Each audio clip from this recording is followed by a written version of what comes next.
Hello, my name is Matthias Magdowski. I'm a scientific co-worker at the Otto von Guericke University of Magdeburg in Germany.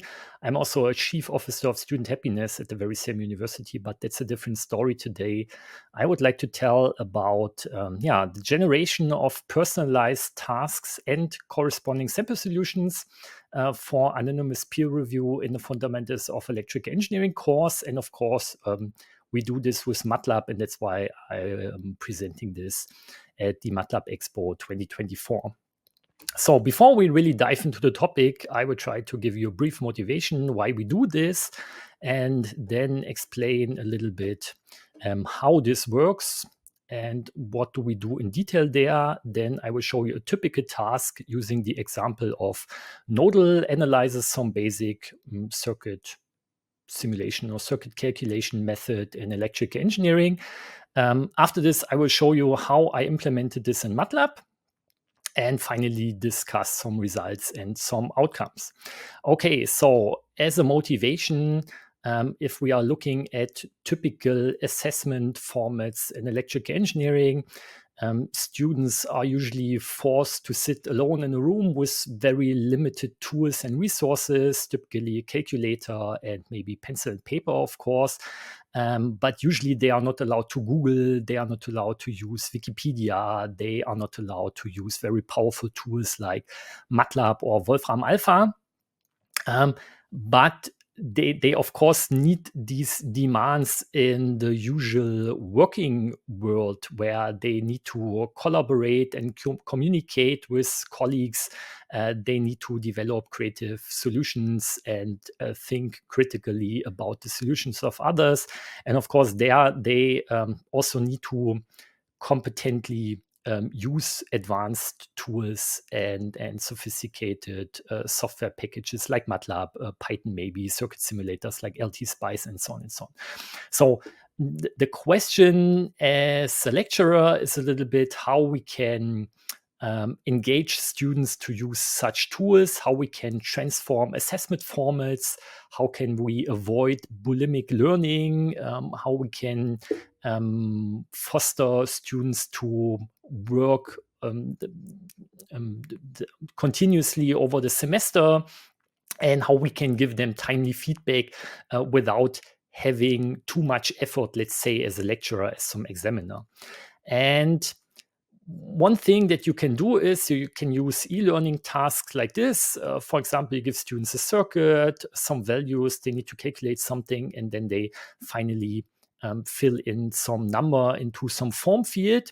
And of course, you can randomize these numbers, and so students cannot simply copy and paste solutions from each other, but still have to calculate their own values. But in the usual e-learning platforms like Moodle, it would be very challenging to randomize these circuits here, for example. Maybe you can have 2 or 3 variants, something like this, but then it would be once again a huge effort for the lecturer. And the other disadvantage is this: with e-learning tasks like this, you can of course just check the result. You cannot really check the calculation procedure, the reasoning of the student. For this, from my point of view, you need handwritten solutions like this, where students write down their approach, the rearrangement and manipulation of the formulas, how they inserted values, how they manipulated the units, and so on, and finally came to some result at the end. So with the pencil and paper, what can easily be done is write down formulas like this, or it's also very simple to draw plots, to draw circuit schematics, stuff like this. And what's also nicely possible with handwritten solutions is to find misconceptions of students that you would not find with this aforementioned e-learning task, where students just put in a number at the end. So I have some examples here, very strange ones, to be honest. So this is some calculation with Fourier coefficients, and here, for example, a student converted a Fourier coefficient in volt into volt degree, which, like if you would convert an angle from radian into degrees, something like this, which honestly does not make too much sense at all.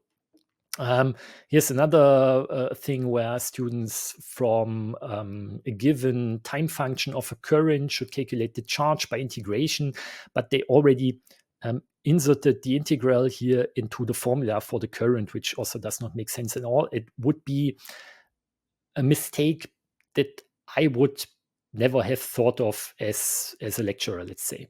And last example, here some complex impedance is given by real part and imaginary part. And then the student converted this impedance into a time function here, which would perfectly make sense if, let's say, this would be a voltage phasor or current phasor, which corresponds to a time sinusoidal or cosinusoidal time function. But here, this does not make any sense at all, to be honest. And yeah, so these misconceptions, from my point of view, you only see in these handwritten solutions, which are very valuable in this case.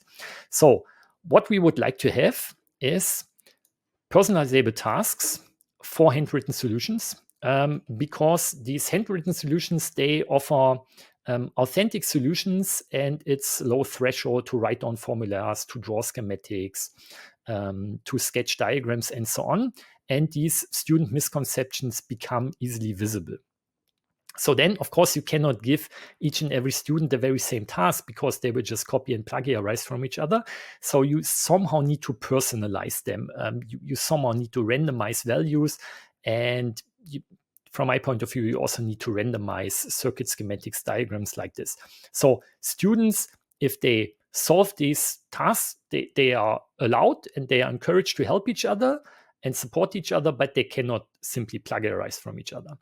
Then, of course, someone needs to look at these results and check them and maybe grade them and give some feedback. And if you have a big course with hundreds of students as a lecturer, you cannot do this. So let's do what also nicely works in scientific publishing. Let's do peer review. So we would like our students to do double-blind anonymous peer review, because this has low correction effort, means low correction effort for the lecturer, but this means that we need a really, really good, also personalized, ready-made sample solutions, so that students who were not able to solve their own tasks still are able to correct and review the task of the others. And because we don't want to have red tape and lots of paper, and it needs to be scalable, we do this via our Moodle e-learning system. We use some plugin called Feedback Fruits, and we send the tasks via email to students. So if we take a brief look how this process works, the students, they are always here on the top. They register in our Moodle system, and from there I download a table with the names and email addresses and matriculation numbers and load it into MATLAB. And I use their matriculation number as seed for a random number generator to randomize values, to randomize circuits, diagrams, and so on, and generate LaTeX source codes and compile them into PDF files. And then these PDF files are sent via email to the students, and the sample solutions are saved into a local folder. And so using this matriculation number as a seed for the random number generator means a different matriculation number will give a different task. But if something fails in the process, if I need to redo them, the same matriculation number will give the same task at the end. So it's kind of quasi-stochastic if you think so. Okay, so then the students have 1 week to develop their own solution. They will once again upload it to our Moodle system, and we use this aforementioned Feedback Fruits plugin to send the peer solutions to the other students. So each student will review 2 solutions of other students, and each student will be reviewed by 2 other students. And I upload the sample solutions to some web server, and on the task sheet of the students, there's a QR code that they also submit with their solutions. And using this QR code during the review period, the other students are able to access the other sample solutions from a web server. So they do the review and check the results and upload them after another week to our Moodle system once again. And using this peer feedback fruits plugin, the students can check their received feedback. They can write a short reflection. A grade or a score is saved into a score list that I use later on to check if the students have a sufficient score to be able to register for the exam. And of course, the students can, using the QR code, check their own sample solutions to check, was the review okay, is everything correct, and so on and so on. Okay, so then let's have a look at the typical task. And as said, this is some example from electrical engineering, nodal analysis or nodal voltage analysis. So this is the same task for everyone. Students get a circuit. They should draw in these nodal networks, nodal voltages. They should set up the system of equations, insert the values, and finally solve this system of equations. And you can see that for the setting up the equation system, you get the most points, because if you use MATLAB, then it's quite simple to solve this system of equations. And we more want to check the electrical engineering knowledge and reasoning of the students, and not so much their mathematical abilities. And then, so this is the same task for all, but then each student gets a different circuit schematic.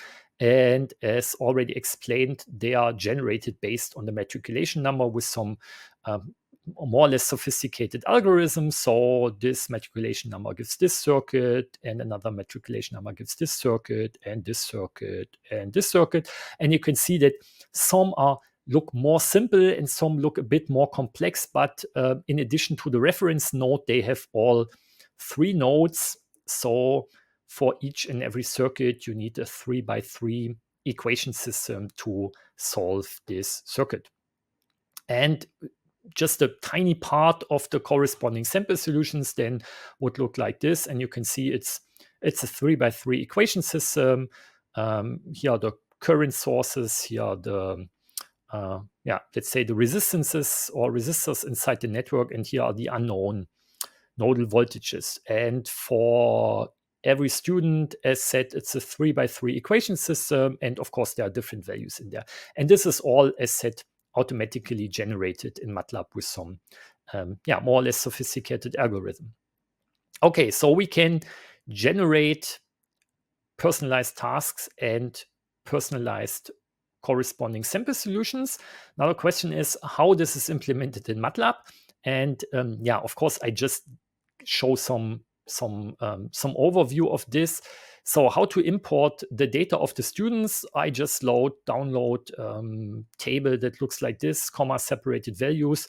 As some example here, I've used the names and fake email addresses of the famous A team, and you can see they have different matriculation numbers. They also study different courses, mechatronics, aeronautics, textile design, and so on. And this table data I load or import into MATLAB. And then, as said, I use the registration or matriculation number of the student to start a random number generator, and I add some what is called salt.